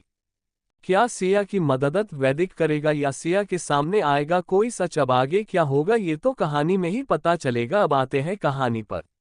1 घंटे बाद सिया पैदल ही भागते हुए खुराना मैंशन आती है क्योंकि उसके घर से खुराना मैंशन का रास्ता बहुत दूर था, इसलिए उसे 1 घंटा लगता है आने में। सिया मैंशन के अंदर जाती है तो उसे हाल में कोई भी नहीं दिखता है। फिर वो घड़ी की ओर देखती तो इस समय रात के 8 बज रहे थे, जिसे देखकर वो समझ जाती है कि सभी लोग अपने रूम में है, इसलिए वो भी सीढ़ियों से होते हुए जल्दी जल्दी सीढ़ियां चढ़ते हुए 3rd फ्लोर पर जाने लगती है, इस उम्मीद में कि वैदिक उसकी मदद करेगा और पार्थ से पूछेगा कि उसने ऐसा क्यों किया। वैदिक का रूम। वैदिक इस वक्त सोफे पर बैठा हुआ था और उसके सामने लैपटॉप रखा हुआ था जिसमें कोई वीडियो चल रही थी जिसे देखते हुए वैदिक के होठों पर डेविल स्माइल थी। सिया रूम के बाहर आके लंबी लंबी सांसें लेके खुद को नॉर्मल करती है, फिर बहुत ही आराम से रूम में जाती है क्योंकि डोर खुला हुआ था और उसके आने की आहट भी वैदिक को नहीं होता है, और दूसरी बात उसकी पीठ डोर की ओर थी जिससे वो देख भी नहीं सकता था सिया को, क्योंकि सिया बहुत ही आराम से आ रही थी जिससे शोर न हो, क्योंकि वैदिक को शोर बिल्कुल भी पसंद नहीं था और वो इन 10 दिनों में वैदिक के गुस्से से कुछ हद तक समझ गई थी कि उसे किन किन चीजों से ज्यादा गुस्सा आता है, और इसी बात का ध्यान रखते हुए सिया बहुत ही आराम से वैदिक के पास सोफे के पीछे खड़ी हो जाती है। सिया अपनी नजरें झुकाए हुए और अपने हाथों को आपस में मसलते हुए मन में कहती है, हमें डरना नहीं चाहिए, हम जो कहने आए हैं हमें कह देना चाहिए। इतना कह वो खुद को हिम्मत देती है और उसी के साथ वो अपना सर उठाकर वैदिक की ओर देखकर कहने जाती है, वैदिक जी। लेकिन तभी वो कुछ ऐसा देखती है जिससे उसके होश उड़ जाते हैं और ये शब्द उसके होठों पर ही आके रुक जाते हैं जो बाहर नहीं निकलते। ऐसा क्या देखा होगा सिया ने जो उसके होश उड़ गए? नूतन जी क्यों सिया का साथ दे रही थी? क्या कोई और वजह है इसके पीछे जो वो सिया का साथ दे रही थी? और उन्हें सिया के बारे में कैसे पता है? क्या उन्हें कभी पता चलेगा सिया और वैदिक के रिश्ते के बारे में? चैप्टर 117 ये सब कुछ आपने करवाया है हमारे साथ। सिया जब सामने देखती है तो उसे वैदिक एक वीडियो देखता हुआ मिलता है और साथ ही उसके हाथ में वाइन की बोतल भी थी जिसे वो वीडियो को देखते हुए पी भी रहा था। वैदिक जो वीडियो देख रहा था वो वीडियो किसी और चीज की नहीं बल्कि सिया के साथ जो हुआ था उसी का था जिसे पार्थ ने उसे भेजा था, और सिया के साथ उसने जो भी किया था वैदिक के कहने पर ही किया था। वैदिक उसी वीडियो को देखकर स्माइल कर रहा था और साथ में वाइन भी पी रहा था। सिया जब वैदिक को ये सब देखकर स्माइल करते हुए देखती है तो उसके मन में बस एक सवाल आता है, क्या वैदिक जी को हमारे इस हालत के बारे में सब कुछ पता था फिर भी इन्होंने हमारी मदद नहीं की? सिया अभी खुद से सवाल कर ही रही थी कि तभी उसके कानों में वैदिक की आवाज, नशीली आवाज आती है जिसे सुनकर उसके आंखों से आंसू गिरने लगते हैं। उसके मुंह से आवाज न निकले इस डर से वो अपने हाथों को अपने मुंह पर रख लेती है और एक तक पीछे से वैदिक को देखने लगती है। वैदिक को वाइन पीने का नशा चढ़ गया था और वो नशे में ही वीडियो को शुरू से लास्ट तक देखता है। उसके बाद वो उसे फिर से स्टॉप कर एक जगह पर रोकता है जब सिया को सब लोग भला बुरा बोल रहे थे और चरित्रहीन बता रहे थे। उसे देखकर वैदिक हंसते हुए अपनी नशीली आवाज में कहता है, आज जिस तरह से मैंने तुम्हें बाहर के लोगों के नजरों में गिराया है ना, ऐसे ही एक दिन में तुम्हें अपनी फैमिली के भी नजरों में गिरा दूंगा और उन्हें तुम्हारा असली और घटिया चेहरा दिखाऊंगा कि कैसे तुमने पैसों के लिए मुझे ड्रग्स दिया और उसका फायदा उठाकर मुझसे शादी कर ली। लेकिन ये तुम्हारी लाइफ की सबसे बड़ी गलती थी कि तुमने मुझसे पंगा लिया। मैं कोई आम इंसान नहीं हूँ जिसे तुम बहला फुसलाकर अपने जाल में फंसा लोगी। मैं वैदिक खुराना हूँ जिसे अपने दुश्मनों को तड़पाने में बहुत मजा आता है। फिर सिया के जलते हुए घर को देखकर आगे कहता है, तुम्हें क्या लगा तुम इस घर से निकलकर बाहर जाओगी और मुझे भनक भी नहीं लगेगी? तो तुमने बहुत ही गलत सोचा था। तुम तो बड़ी कमजोर निकली, 10 दिनों में ही तुम डर के भाग गई, लेकिन तुम अब कहाँ भागोगी? देखो तुम्हारे भागने का अंजाम क्या हुआ। मैंने इस घर को ही जलाने के लिए कह दिया और वो जलकर राख भी हो गया।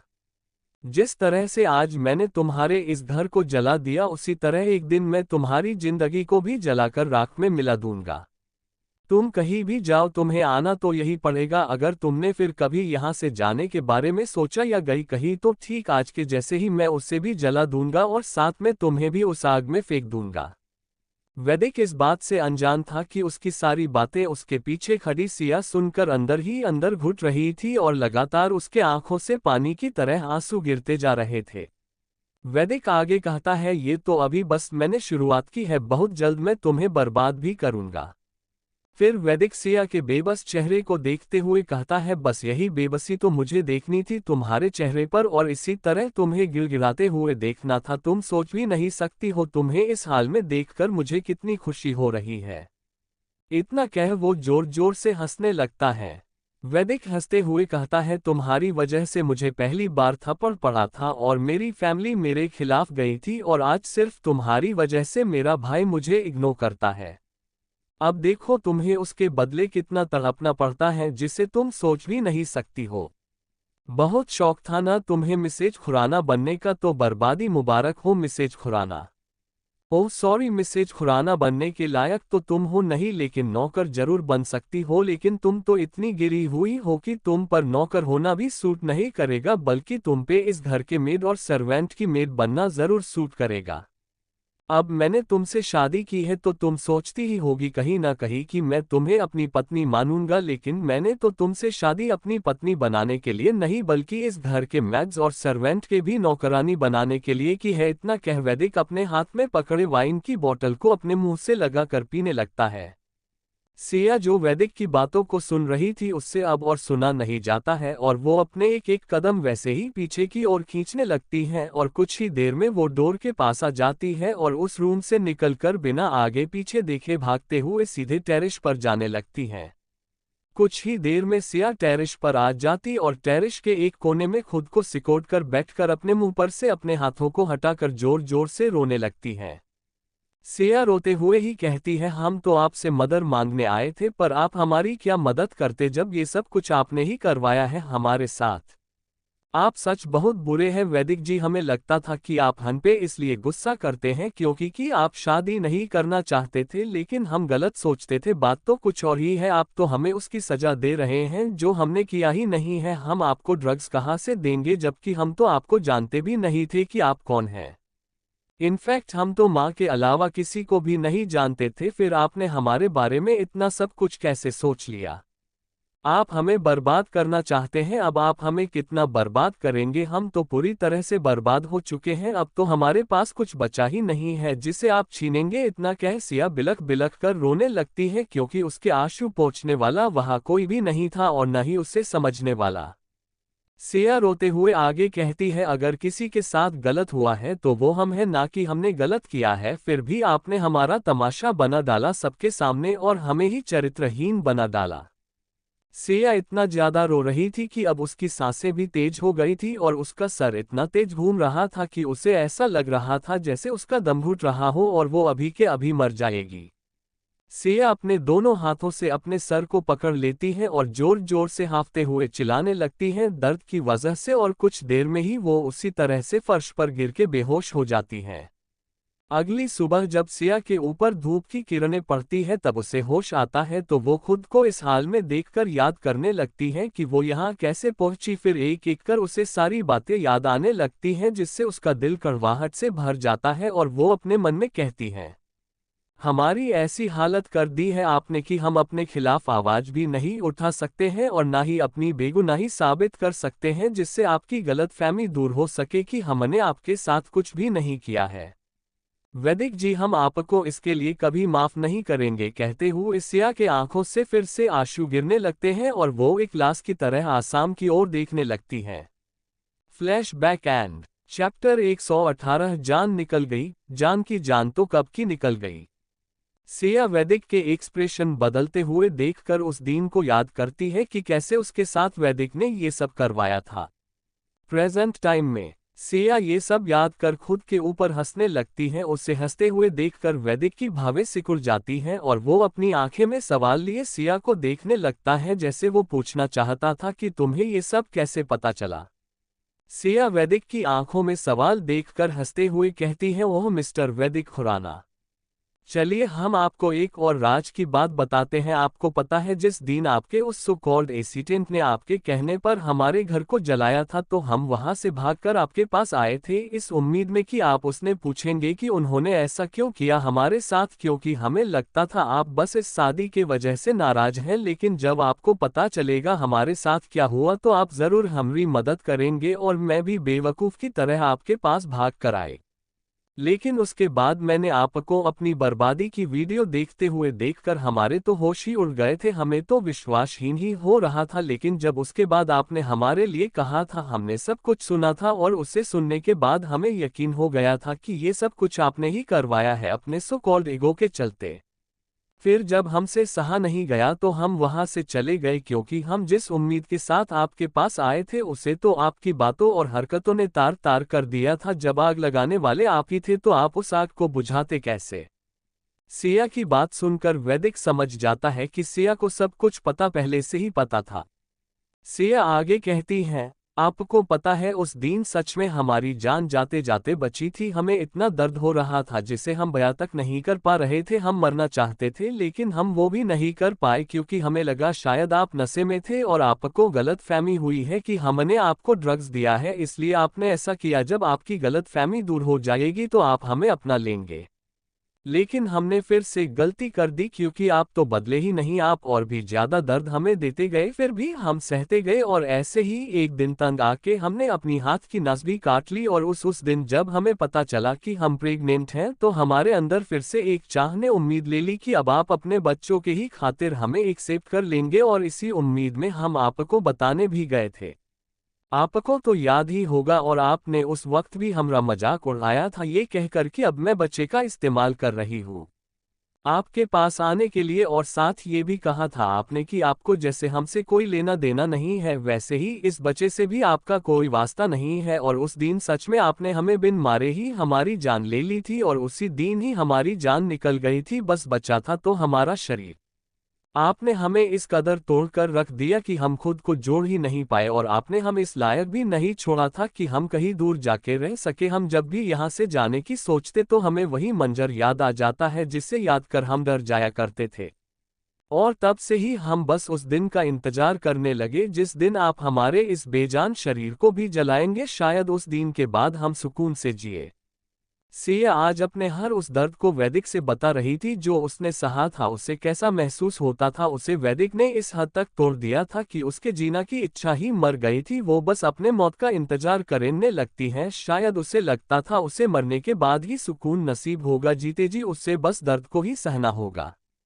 वैदिक सिया की सारी बातें खामोशी से सुन रहा था और उसे अंदर ही अंदर अपने दिल में बहुत दर्द भी हो रहा था सिया की हालत के बारे में सोचकर। और उसे खुद पर गुस्सा भी आ रहा था अपने किए गए बर्ताव पर, क्योंकि उसने कभी इस बारे में सोचा ही नहीं था कि उसकी इस हरकत से सिया को कैसा महसूस होता था। लेकिन आज जब सिया उसे बता रही थी तो उसे खुद के किए पर गुस्सा आ रहा था। वैदिक खुद में ही खोए हुए सिया को देख रहा था। तभी उसके कानों में सिया की आवाज आती है जिसे सुनकर वो अपने सोच से बाहर आके सिया को देखने लगता है।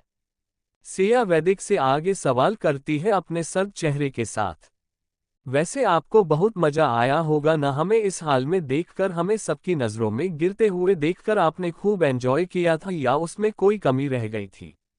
सिया के सवाल सुनकर वैदिक के हाथों की मुट्ठी कस जाती है लेकिन वो कुछ भी नहीं कहता है क्योंकि वो जानता था उस दिन सिया को इस हाल में देख उसे खुशी तो हुई थी लेकिन उसके बाद उसने खुद को भी सजा दी थी इसके लिए, क्योंकि उसका दिल इस चीज के लिए खुश नहीं था, उसके दिमाग को खुशी हुई थी।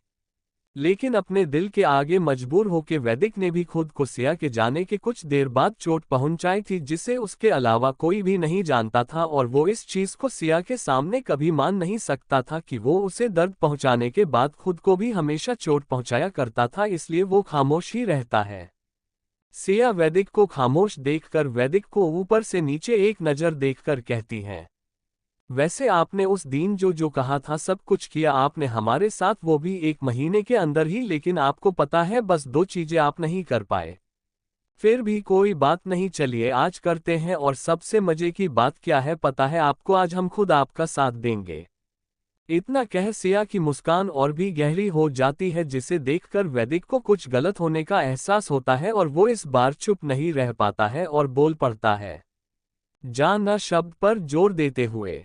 वैदिक के मुंह से जान सुनकर सिया अपनी एक फिंगर उसके होठों पर रख उसे चुप कराने वाले अंदाज में बहुत ही गंभीर और धीमी आवाज में कहती है, शह है। सिया की पतली और नाजुक सी उंगली को अपने होठों पर महसूस कर वैदिक चुप हो जाता है और उसके आगे के शब्द उसके मुंह के अंदर ही रह जाते हैं। और वो गौर से सिया की नीली आंखों में देखना लगाता है जैसे जानना चाह रहा हो सिया ने ऐसा क्यों किया।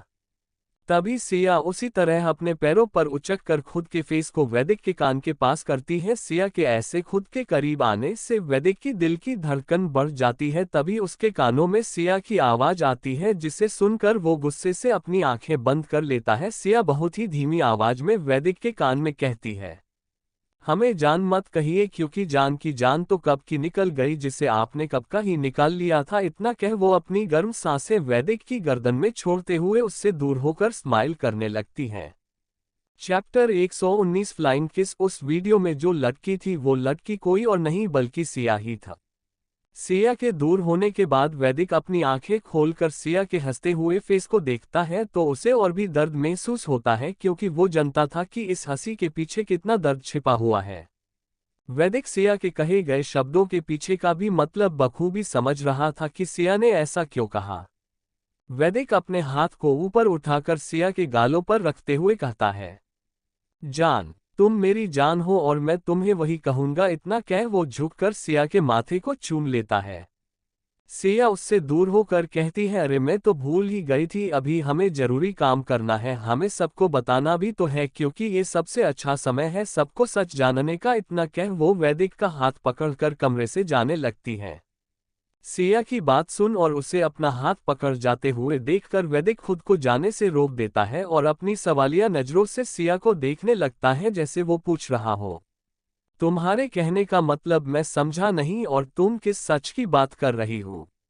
सिया वैदिक को रुके हुए देखकर उसकी ओर मुड़कर देखती है। उसके आंखों में उठ रहे सवालों को सिया पहचान जाती है और वो एक मुस्कान के साथ वैदिक से कहती है, आप चलिए हमारे साथ, हम आपका अधूरा काम पूरा करेंगे जिसे आप नहीं कर पाए क्योंकि आपको हमारे खिलाफ ठोस सबूत नहीं मिले होंगे, पर आज हम खुद अपना गुनाह कबूल करेंगे जिसकी हम सजा भुगत रहे हैं।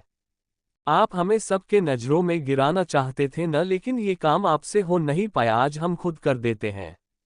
हम सबसे कह देंगे कि वो हम ही थे जिसने आपको पहले ड्रग्स दिया था और आपका फायदा उठाकर आपसे शादी करके इस घर की बहू बनना चाहते थे और इंडिया के नंबर 1 बिजनेसमैन वैदिक खुराना की वाइफ बनना चाहते थे, और इसी वजह से हमने ये सब कुछ किया और आप सबसे आकर हमने झूठ कहा था कि हमारे साथ आपने घटिया हरकत की थी, जबकि ये सब हमने खुद ही अपने साथ होने दिया था। सिया की सारी बातें सुनकर वैदिक एक तक सिया को देखने लगता है और खुद से अपने मन में कहता है, मैं जानता हूं तुम ये सब क्यों कर रही हो, ताकि तुम मुझे खुद की नजरों में गिरा सको, लेकिन उस वक्त तुम मेरे जगह पर होती तो तुम भी यही करती जो मैंने किया तुम्हारे साथ। इतना कह वैदिक पार्टी के अगले दिन के बारे में सोचने लगता है। जब वो सुमन जी के रूम में से निकलकर बाहर आ रहा था तभी उसके फोन पर एक अननोन नंबर से एक मैसेज और वीडियो आता है। वो मैसेज कुछ ऐसे था, मैंने जो वीडियो भेजी है उससे तुम देख लो, क्या पता ये तुम्हारे काम आ जाए और तुम्हें सच भी पता चल जाए जिसे तुम जानना भी चाहते होगे।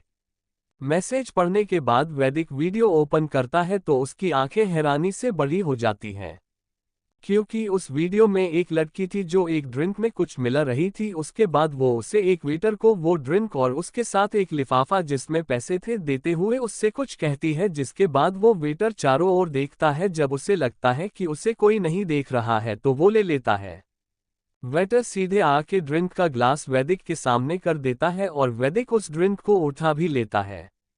वैदिक के उठाते ही वो वेटर उस लड़की दिशा में देखकर थम्सअप का इशारा करता है, जिसके बदले में वो लड़की भी उससे एक स्माइल करते हुए फ्लाइंग किस करती है।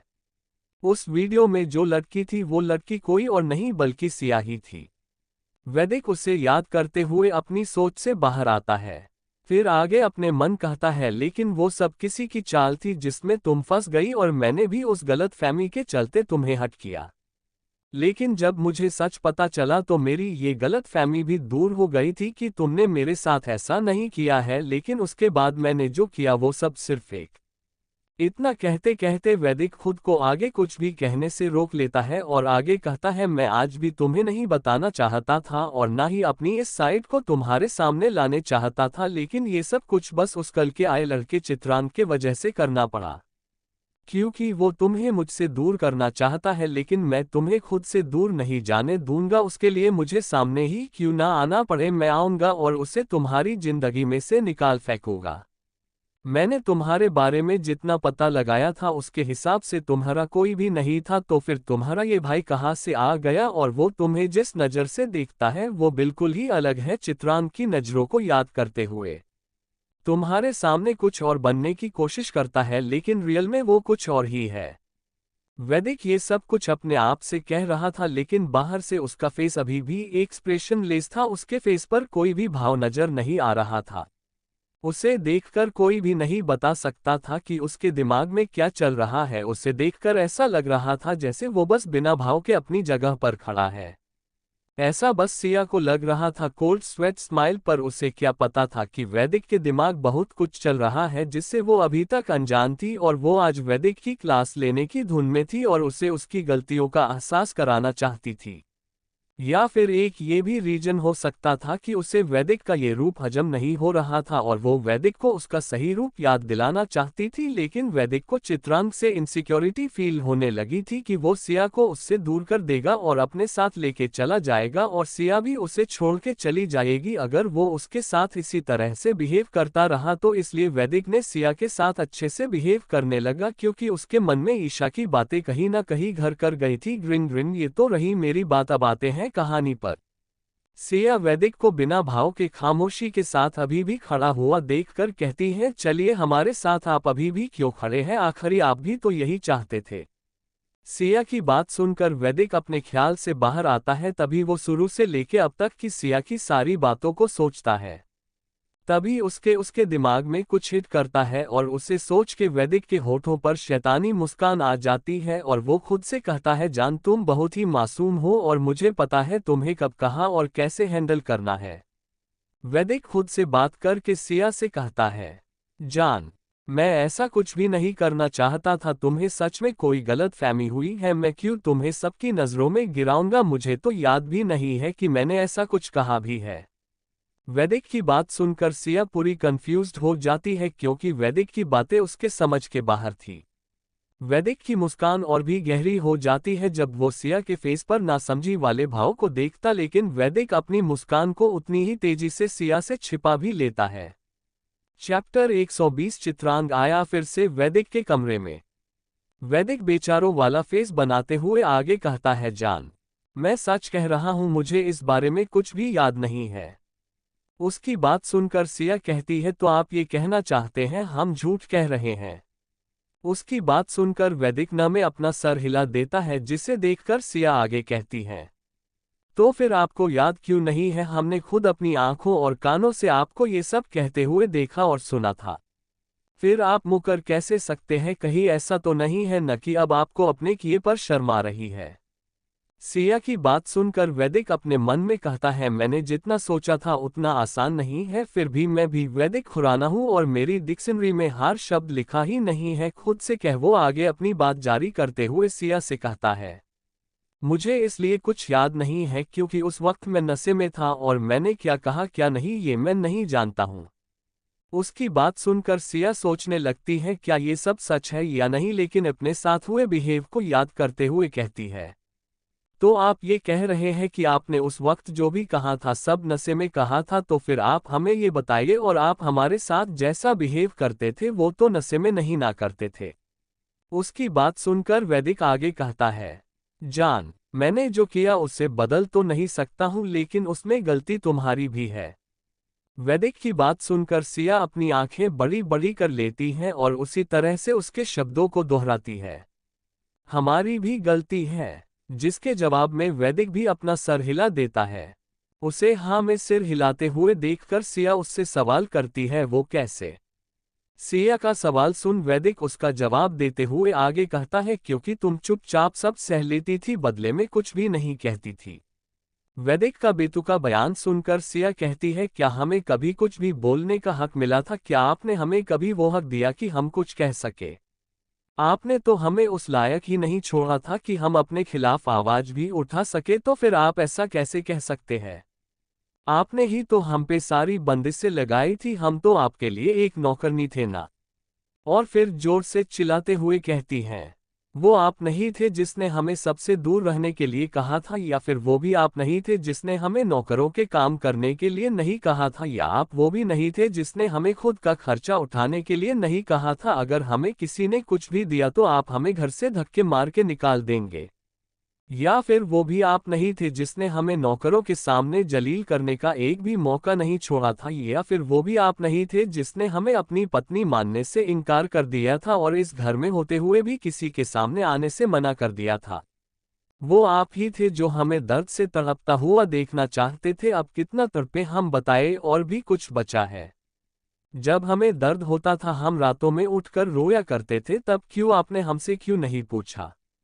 दिशा भाभी भी है ना, वो तो हमसे बाद में प्रेग्नेंट हुई थी, उन्हें देखा है आपने वो कैसे रहती हैं इस घर में, और फिर हमें भी देखा है हम कैसे रहते हैं।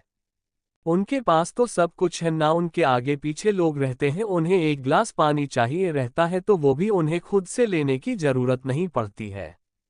फिर हमारे साथ ऐसा क्यों नहीं है, हम नौकर ही हैं ना, इसलिए ना हमारे साथ ऐसा है क्योंकि वो इस घर की बहू है तो उनके साथ सब अच्छा होता है। सिया आगे कहती है आपने हमारे साथ जो भी किया है सब कुछ जानबूझकर किया है, तो अब आप भी कान खोलकर सुन लीजिए।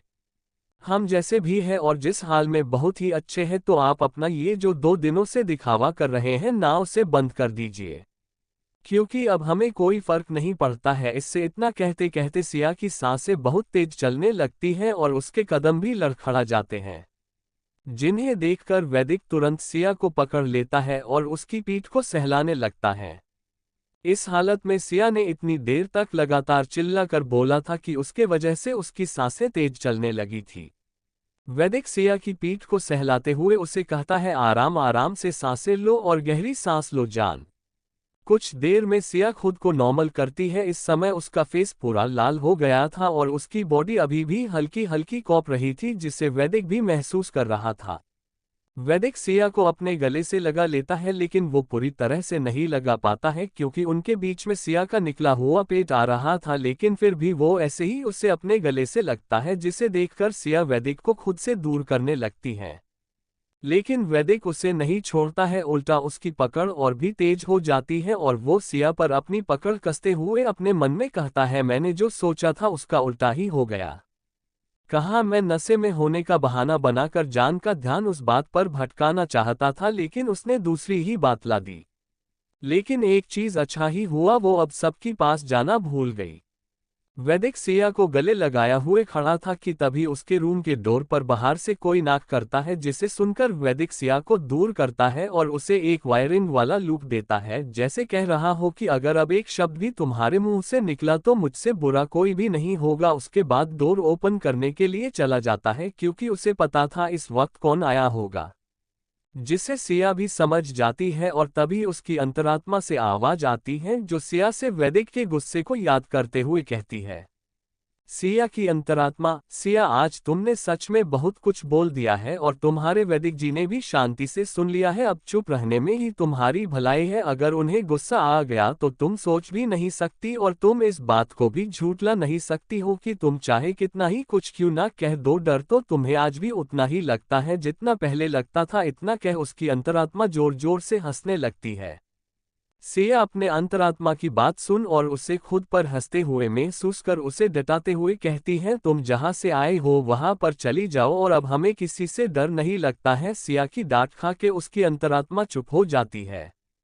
वैदिक डोर ओपन करता है तो उसे खाने के ट्रे लिए पार्थ खड़ा हुआ दिखता है और उसके ही बगल में थोड़ी ही दूरी पर उसे चित्रांग अपने हाथों में खाने की ट्रे लाते हुए दिखाता है, जिसे देखकर उसकी भावें सिकुड़ जाती हैं और वो उस ओर घूर कर देखने लगता है।